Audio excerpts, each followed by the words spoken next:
vidas. E a vulnerabilidade emocional diz respeito à dificuldade em se adaptar afetivamente a um contexto, criando consequências nefastas para o indivíduo.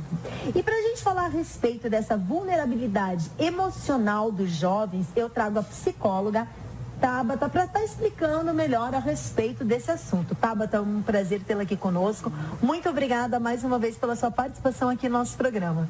Eu que agradeço a oportunidade de estar esclarecendo esse assunto, tá? Tabata, por que os jovens parecem tão sensíveis hoje em dia? Então, essa é uma frase bem recorrente, né? Antigamente não era assim.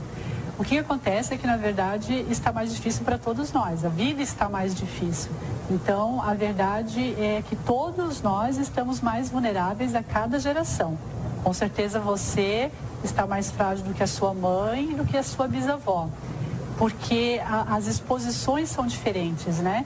A exposição da opinião do outro, ela é muito maior. Então, antes, na sala de aula, alguém te chamava de ridícula na frente de 30, 40 alunos.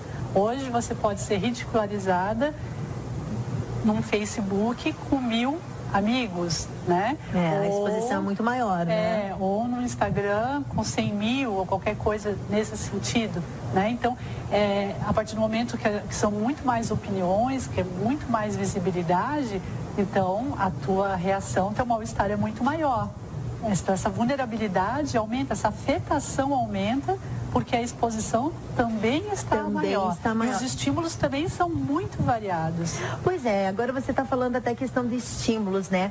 Por que o adolescente hoje em dia, ele tem, na verdade, se cortado, se automutilado às vezes? Muitas vezes, né? A gente tem ouvido notícias, né? Infelizmente, notícias não muito agradáveis. Por que tem acontecido? Inclusive, até muita gente a gente tem ouvido, antigamente a gente não ouvia também tanto. As pessoas, né? Muitos jovens indo ao suicídio, né? Por que isso tem acontecido, Tabata? Então, tem várias causas, né? E o suicídio tem acontecido, a gente está falando de jovens e adolescentes, então a gente considera até uma faixa etária de 13 a 17 para essa adolescência, 18, 19, mas o suicídio tem acontecido até a partir de 10 anos de idade, né? De 10 a 14 anos, Nossa, um suicídio realmente... de crianças, né? Então, é claro que tem fatores, como já houve, de jogos e de desafios, mas a maior parte tem a ver com depressão, tem a ver com questão de doenças psicológicas, né? E tem a ver com o fato justamente dessa afetação. Então, se você se sente mais afetado com as coisas, se você se incomoda mais com as coisas, e se você não tem um preparo emocional para lidar com elas, se você não tem a maturidade de adulta, se você ainda é um jovem sem freios, né? Sem uma cognição, sem uma intelectualidade, para pensar 2 vezes antes de fazer alguma coisa, e naturalmente é mais impulsivo, você vai resolver aquilo de uma maneira cabal. Você vai lá, eu não estou aguentando isso, a pressão é muito grande e eu vou cometer um suicídio. Então, na nossa cidade, recentemente, nós tivemos 2 suicídios, de uma menina de 17 anos e de um garoto de 15 anos, que foi bastante feio, bastante ruim, que mexeu com todo mundo, né? Um daqui da cidade de Balneário, outro na cidade de Navegantes, que foi o que me comoveu, foi o que me mexeu a usar o meu tempo para estar falando sobre isso, porque daí essas 2 características desses 2 jovens, com certeza foram situações do tipo assim, eu não posso resolver esse problema, eu não tenho como resolver isso, e a única maneira é eu deixar de existir. Se você lembrar, algum tempo atrás, meninas no Nordeste cometeram suicídio porque fotos de nude delas iam vazar na internet.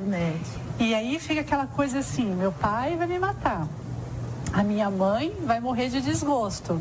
Então, o que eu vou fazer? Poderia estar associado, na verdade, Tabata, a fugir do teu próprio controle. É por isso que as pessoas realmente estão indo para esse lado, para esse caminho? Exatamente, fugir do controle. Eu não sei o que fazer e eu não penso numa solução nem onde buscar ajuda. Eu não sei como resolver isso. Mas você, enquanto adulta, não sei como resolver, você para pensar um pouquinho, você deprime antes, você fica mal, você ainda conversa com alguém. E é muito interessante que os jovens têm amigos, mas eles não contam os seus problemas para os amigos. Eles dizem que estão mal. Eu sei que meu melhor amigo está mal, mas eu não sei por quê.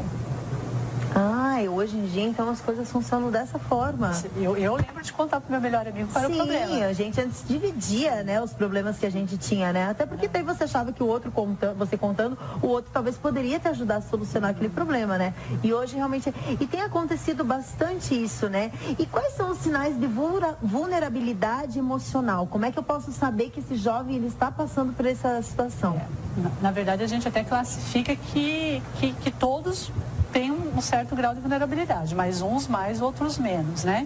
Então, os mais afetados são aqueles que já se isolam mais, que têm menos amigos, que podem apresentar um transtorno psicológico visível, como a questão do transtorno alimentar, né? Com anorexia, né? bulimia.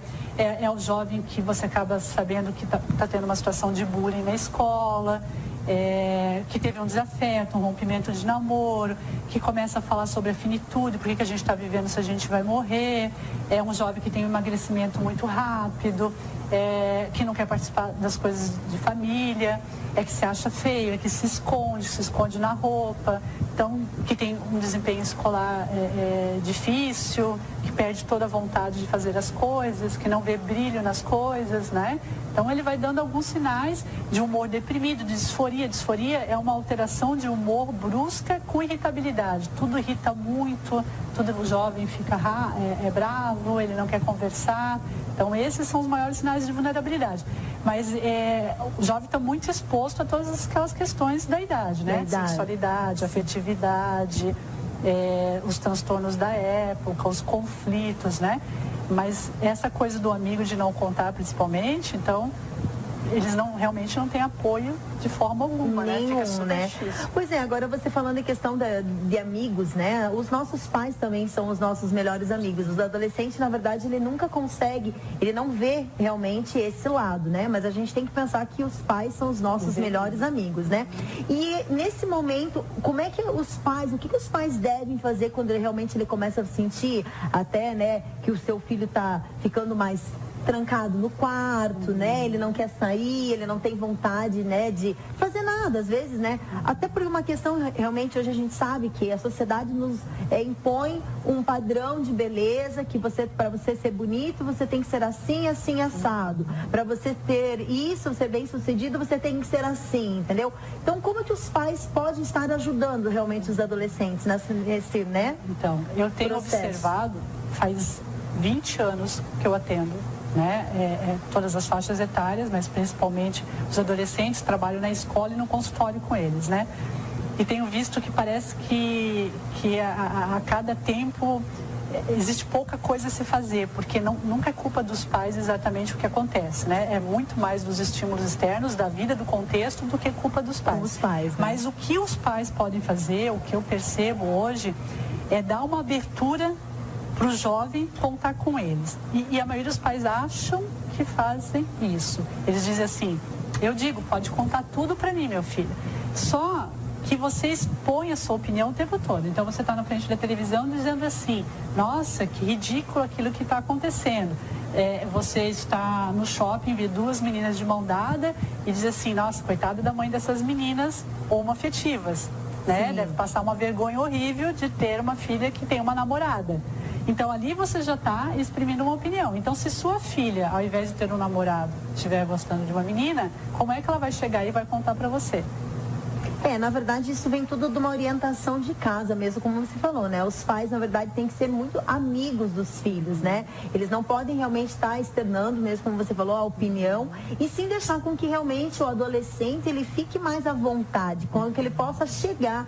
Eu acho que hoje, na verdade, a melhor coisa realmente é você ser parceiro do seu filho, né? Eu acho que a melhor situação é você dizer para o seu filho, trazer ele cada vez mais próximo. Eu vejo uma coisa muito bacana que eu tenho, né? Tia, família, que tem filha adolescente, né?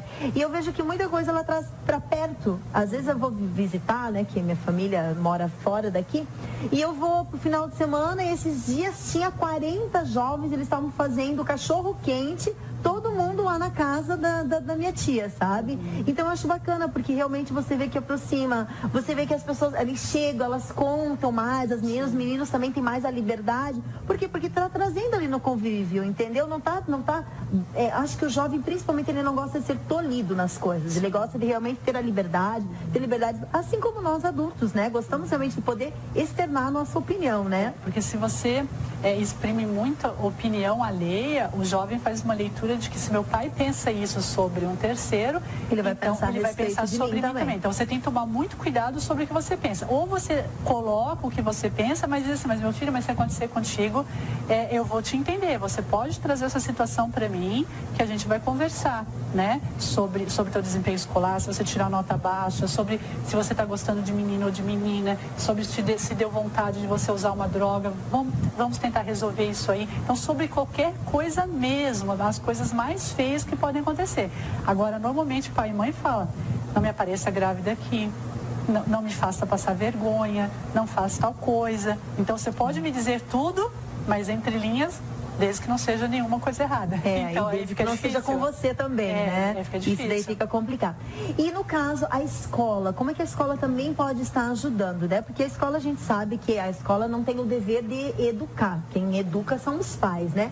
Mas a escola também tem, assim, ali o auxílio, né? A ajuda a orientar realmente o jovem. Como é que ela pode estar ajudando também nesse aspecto? A escola tem um papel super importante que a gente não tem visto acontecer muito, porque a escola tem sido muito mais reativa do que proativa nessas situações. Então, por exemplo, recentemente aconteceram 3 casos de suicídios de 14, 15 anos em 3 escolas muito famosas em São Paulo, de alto padrão. E não foi por questão de jogos nem nada, foi por cobrança dos pais com desempenho escolar, pré-vestibular, pré-ENEM, né? E aí as escolas correram atrás de especialistas, de psicólogos, para chamar para a escola, para conversar com os pais, com os professores e com os alunos, enquanto que isso deveria estar sendo feito de uma forma preventiva. Então, o que a escola pode fazer é aceitar o papel dela, de que ela tem um dever, sim, de fazer um trabalho preventivo, porque ela tem uma situação coletiva onde tudo acontece, onde eles passam horas ali dentro, né? Então, não é de educação, mas é de informação, é de conhecimento. Então, nas escolas deveriam ter psicólogo, e mais que um, porque um não dá conta, trabalhando o quê? Inteligência emocional. Porque se você desenvolve com a criança e com o adolescente a capacidade de ter conhecimento sobre as emoções, a expressão sobre isso, controle das emoções, como não se afetar tanto com as coisas, como procurar ajuda, e principalmente, hoje muitos adolescentes pedem para ir no psicólogo. A melhor ajuda que um adolescente pode ter hoje é ir a um psicólogo, porque o adolescente, ele não se expressa coletivamente. Não adianta um psicólogo ir lá e falar com um grupo de 100 alunos, mas se ele for assistido individualmente. Então, se ele tiver conhecimento sobre isso, se a menina, antes de se suicidar em Balneário, ela tivesse pensado, eu posso ir no psicólogo e contar o que está acontecendo, e vai mediar a situação, e vai ajudar, e vai resolver, né? Ela não tinha feito o que ela fez. Não teria acontecido, né, Tabata? Infelizmente, graças a Deus que tem você também para estar nos ajudando também, né? Tabata, eu quero agradecer a sua presença aqui no nosso programa, tá? Seja muito bem-vindo. Realmente é um tema muito polêmico, né? As pessoas que estão em casa, mas é bacana a gente dar toda essa orientação que a Tabata tá passando para vocês, né? Sejam mais amigos dos seus filhos, tragam eles mais para próximo, né? Os professores também sejam bacanas, sejam professores realmente que aproximem os alunos, que com certeza a gente vai estar podendo realmente dessa forma, evitando muitas tragédias como a gente está vendo, né, que aconteceu. Tabata, mais uma vez, muito obrigada pela sua participação, espero que volte mais vezes aqui no nosso programa. Sim. Ok? Muito obrigada. Nós vamos para um breve intervalo, mas daqui a pouco a gente volta com o Melhor da Tarde. Fica na nossa companhia.